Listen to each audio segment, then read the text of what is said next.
নমস্কার বন্ধুরা, Bengali gardener Jeet চ্যানেলে আপনাদের সবাইকে স্বাগত জানাই। তো আজ আমি অপরাজিতা গাছের প্রুনিং এবং রিপোর্টিং করব, মানে এই গাছের ডালপালা ও শিকড় কাটাই ছাঁটাই করব, তারপর টব পরিবর্তন করব। তো ভিডিওটা স্কিপ না করে একদম প্রথম থেকে লাস্ট অবধি দেখুন। ভিডিওটা ভালো লাগলে অবশ্যই লাইক দেবেন, বাকিদের সাথে শেয়ার করবেন এবং যারা আমার ভিডিও আজ প্রথমবার দেখলেন আমার চ্যানেলকে সাবস্ক্রাইব করতে ভুলবেন না। ফেব্রুয়ারি থেকে মার্চ মাস খুবই আদর্শ সময় আমাদের বাড়িতে থাকা পুরাতন অপরাজিতা গাছগুলোর হার্ড প্রুনিং এবং রিপোর্টিং করার। তার কারণ পুরো শীতকাল জুড়ে অপরাজিতা গাছগুলো ডরমেন্সি বা শীত ঘুমে থাকার কারণে এই গাছগুলোর সেরম কোনো গ্রোথ হয় না বা ফুল আসে না। এই ফেব্রুয়ারি মার্চ নাগাদ এই গাছগুলো ডরমেন্সি বা রেস্টিং পিরিয়ড থেকে বেরিয়ে আসে এবং এই গাছগুলোর নতুন করে গ্রোথ বা বৃদ্ধি চালু হয়। তো এই সময় যদি আমরা এই গাছগুলোর প্রুনিং এবং রিপোর্টিং করতে পারি তাহলে প্রচুর নতুন ডালপালা বেরোবে। সেই ক্ষেত্রে আমরা পুরো গ্রীষ্মকাল এবং বর্ষাকাল জুড়ে প্রচুর ফুল পেতে পারবো। সব থেকে প্রথমে একটা কাঁচি দিয়ে এই গাছের সাপোর্ট সিস্টেমটাকে এই গাছ থেকে আলাদা করে দেব। সাপোর্ট সিস্টেমটাকে আলাদা করার পর এই গাছটার হার্ড প্রুনিং বা ভারী কাটাই ছাঁটাই করব। এর জন্য আমি একটা কাটার নিয়েছি। সব থেকে প্রথমে এই কাটারটাকে ভালো করে স্যানিটাইজ করে নেব, যাতে যদি এর মধ্যে কোনো জীবাণু থাকে সেগুলো সব মারা যায়। এরপর এই অপরাজিতা গাছের ভারী কাটাই ছাঁটাই বা হার্ড প্রুনিং করব। এর জন্যে গাছটাকে মাটি থেকে 2 বা 3 আঙুল অবধি রেখে বাকি পুরো গাছটাকেই কেটে ফেলে দেব। অপরাজিতা গাছের যে নতুন ডালপালা বেরোয় এই নতুন ডালগুলোতে ফুল আসে, পুরাতন ডালে কখনোই ফুল আসে না। তো এই গাছের প্রুনিং করার পর যে নতুন ডালপালাগুলো বেরোবে সেই সব ডালেই ফুল আসবে। তাছাড়া এই গাছের অনেক ডাল শুকিয়ে গেছে, তো সেইগুলোকেও আমি একবারে কেটে ফেলে দিচ্ছি। গাছটা যাতে ঠিকঠাক শেপ সাইজে আনা যায় সেটা আমরা লক্ষ্য রাখবো। সেইভাবেই কিন্তু মানানসই করে গাছটাকে আমরা প্রুনিং করব। তো এর সাথেই অপরাজিতা গাছের প্রুনিং করা কমপ্লিট হলো। এটাকে হার্ড প্রুনিং বা ভারী কাটাই ছাঁটাই বলে। এরপর এই ডালগুলোকে আমরা যেখান থেকে কাটলাম ওই কাটা অংশগুলোতে যে কোনো ফাঙ্গিসাইড বা ছত্রাকনাশক গুলে লাগিয়ে দেব, যাতে ওই কাটা অংশগুলোতে কোনো ডাইব্যাক বা ছত্রাকের আক্রমণ না হয়। এর জন্যে আমি সাফ ফাঙ্গিসাইড নিয়েছি এবং এটাকে মোটা করে জলে গুলে নিয়েছি। এরপর এই কাটা অংশগুলোতে এই সাফ ফাঙ্গিসাইড আমি লাগিয়ে দেব।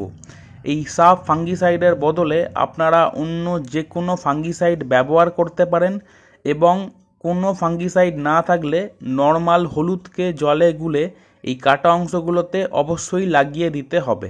ডালপালা কাটাই ছাঁটাই করার পরের কাজ হচ্ছে এই গাছের শিকড় কাটাই ছাঁটাই করা। এর জন্যে অপরাজিতা গাছ যে টবে আছে সেই টব থেকে এই গাছটাকে আমরা বের করে নেব। আমি অলরেডি এই গাছটাকে টব থেকে বের করে রেখেছি। এরপর এই গাছের শিকড় আমরা কাটাই ছাঁটাই করব।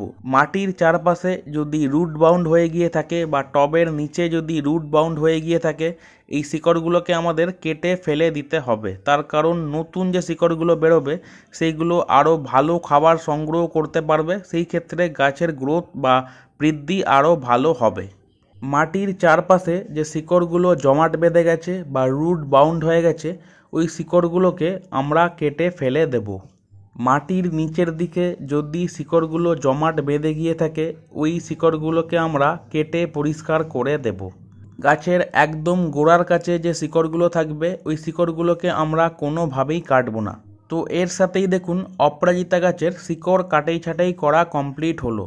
গাছের গোড়ার কাছে যে শিকড়গুলো ছিল ওই শিকড়গুলোকে কাটিনি, কিন্তু মাটির চারপাশে এবং মাটির নিচে যে শিকড়গুলো ছিল যেগুলো জমাট বেঁধে গেছিলো বা এক জায়গায় জড়ো হয়ে গেছিলো ওই শিকড়গুলোকে কেটে পরিষ্কার করে দিয়েছি। এইভাবেই অপরাজিতা গাছের শিকড় কাটাই ছাঁটাই করতে হয় এবং প্রত্যেক বছর একবার করে এই ফেব্রুয়ারি থেকে মার্চ মাসের মধ্যে অপরাজিতা গাছের শিকড়গুলোকে আমরা এইভাবে কেটে ফেলে দেব। তাহলে নতুন শিকড় বেরোবে, সেইগুলো আরও ভালো করে খাবার সংগ্রহ করতে পারবে। সেই ক্ষেত্রে গাছের গ্রোথ ভালো থাকবে এবং গাছে প্রচুর ফুল আসবে। এরপর চলে আসবো মাটি তৈরি করার ব্যাপারে। অপরাজিতা গাছ এতদিন যে মাটিতে ছিল আমি ওই পুরাতন মাটি ব্যবহার করছি। আপনারা চাইলে নতুন মাটি ব্যবহার করতে পারেন। এবার এই মাটির মধ্যে আমি কিছু ফার্টিলাইজার বা সার মেশাবো। সবথেকে প্রথমে এটা হচ্ছে ভার্মি কম্পোস্ট বা কেঁচো সার। এর মধ্যে প্রচুর মাইক্রোনিউট্রিয়েন্টস থাকে, একই সাথে নাইট্রোজেন, ফসফরাস এবং পটাশিয়াম আছে। এটাকে আমি 2 মগ মেশালাম, আপনারা 2 মুঠো মেশাতে পারেন। এর পরের ফার্টিলাইজার হচ্ছে শিংকুচি, যার মধ্যে নাইট্রোজেন আছে, যেটা গাছের কচি কচি পাতা ও ডালপালা বের করতে সাহায্য করবে। এটাকে আমি 1 চামচ বা 1 স্পুন মেশাচ্ছি। এর পরের ফার্টিলাইজার হচ্ছে হাড় গুঁড়ো বা বোন ডাস্ট ফার্টিলাইজার।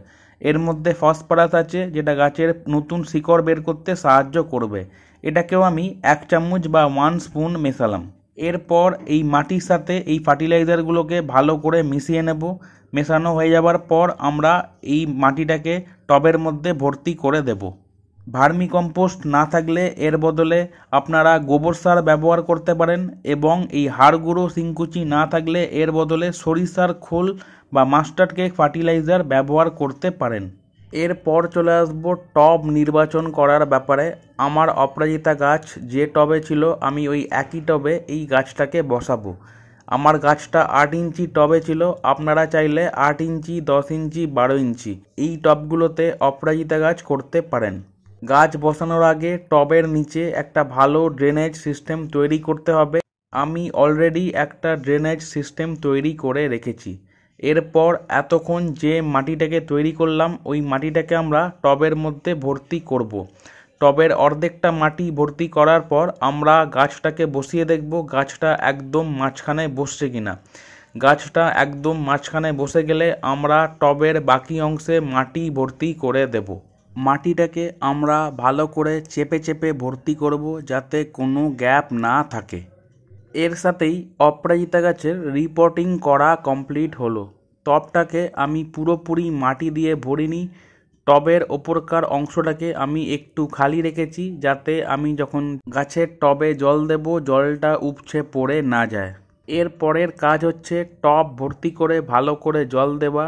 তবে আমি নর্মাল জল দেব না, আমি ফাঙ্গিসাইড বা ছত্রাকনাশক মেশানো জল দেব। তার কারণ যেহেতু আমরা গাছের শিকড় কাটাই ছাটাই করেছি যাতে কোনো ফাঙ্গাস বা ছত্রাকের আক্রমণ না হয়, এর জন্যে আমি এই ফাঙ্গিসাইড মেশানো জল দিচ্ছি। তো এখানে 1 বালতি জলে 1 চামচ বা 1 স্পুন সাফ ফাঙ্গিসাইড মিশিয়েছি। এরপর এই ফাঙ্গিসাইড মেশানো জল এই অপরাজিতা গাছের টবে আমি দিয়ে দেব। একদম টব ভর্তি করে ভালো করে জল দিতে হবে।